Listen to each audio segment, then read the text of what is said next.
Yeah, the ninja started the ballroom scene here, and I just added more to it. Okay.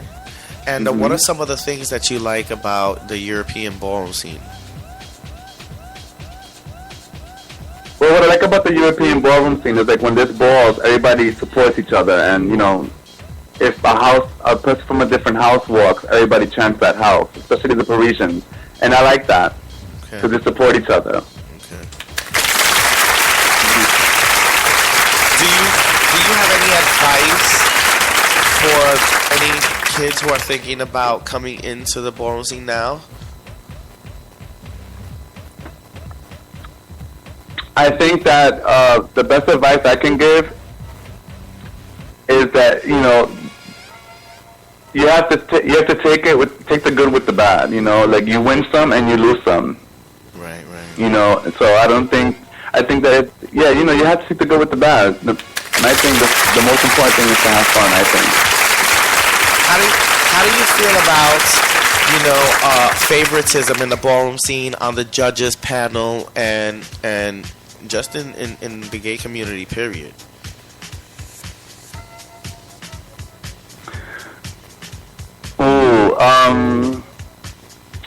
I mean, I can only speak for myself, but I feel like this. Like I tell my kids here in Europe, I'm like, I'll give it to you if you deserve it.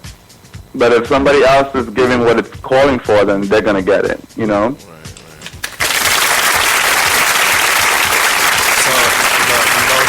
good. Do you feel that? But it's always gonna be like that. There's always gonna be favoritism and stuff like that. Do you feel that that's another cause to some of the damaging on the ballroom community?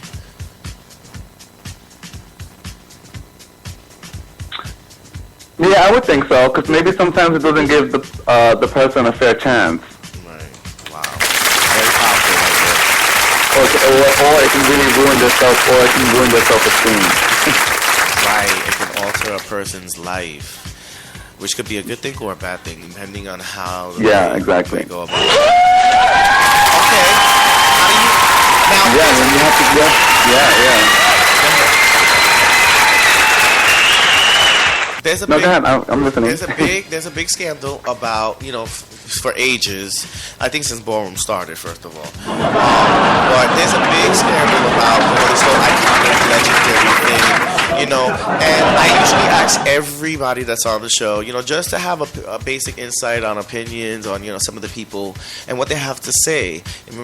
So how do you feel, or what does it take for someone to become icon and legends? Like, how many trophies and balls do you have to walk and win? You know what I mean? What does it really take to become a true icon and a legend?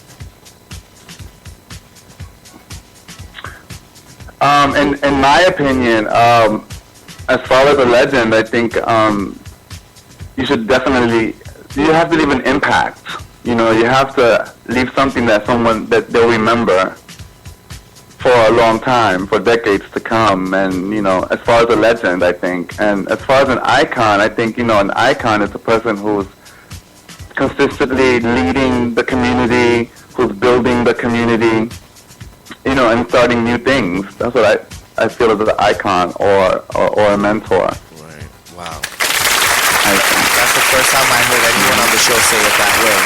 Usually everyone would answer with, well, you need a certain amount of trophies, or you need to be walking for 10, 15, 20 years. So, yeah, shout out to AVIANCE Milan, for that answer. That was truly good. Yeah. And you know what?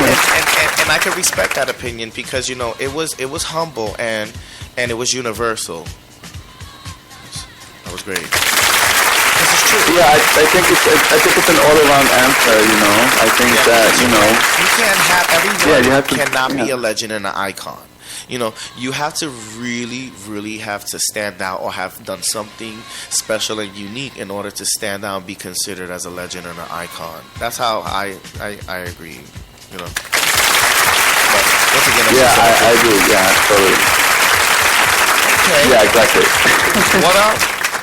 What are some things that you would like to tell some of the kids out there in ballroom scene that are thinking about, going for it. You know what I mean? What is some of the best advice you can give some of the kids that are coming into ballroom scene now? The best advice I can give them is to just, keep trying. You learn. If you fall, you get back up again. Word. And you try again. But you really have to want it. That's what it all boils down to. And there's a lot of shade in the community.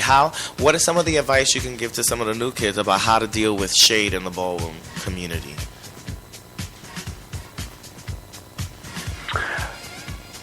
Well, I wish I could have gave myself this advice years ago. I mean,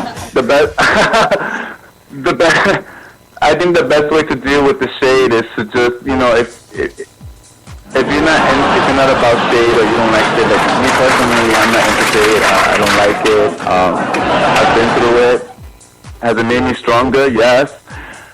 But I think if you don't want to be involved in that, I think you should go to the balls, compete, do your thing, and then go. Right. That way you don't get too involved in what's going on, I mean, everybody's going to talk regardless, Okay, cool. Oh, that's right. Yeah. All right. Well, you know what? Yes, It's almost that time. I think we covered everything, right?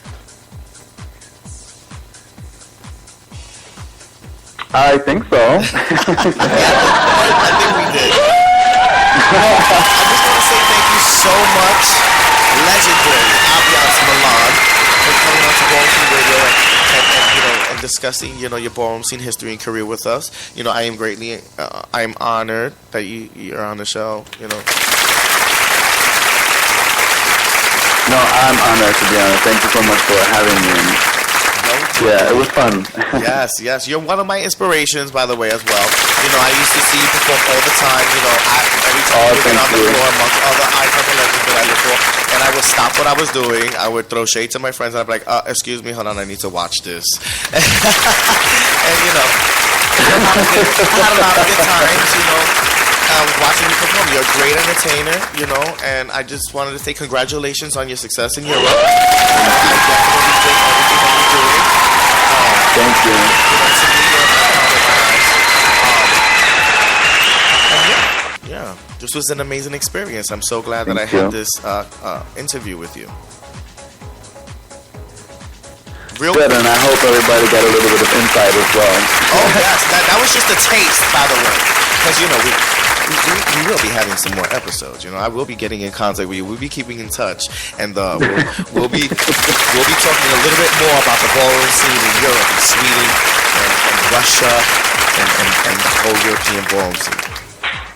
So once again, I just want to say thank you so much. Thank you. No problem. And I will be keeping in contact with you. Is there any shout-outs you want to give over the year to anybody who's talking? Yes, I want to give a shout-out to the House of Milan in New York. I want to give a shout-out to Eric Archibald, Roger, Tiba, in the name of Roger and Terry. A shout-out to Jose Extravaganza for being such a big inspiration in my quest, and definitely a shout out to the House of Revlon.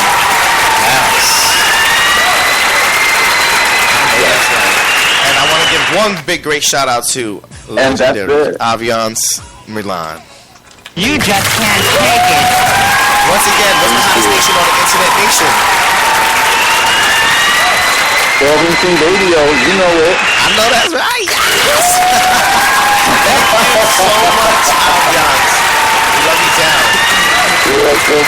I love you too. I will be keeping in contact with you. Okay, thank you so much. I appreciate it. Don't forget that number 347-709-0655 is the number to dial. You're tuned in to BallroomSceneRadio.com, the hottest station on the Internet Nation.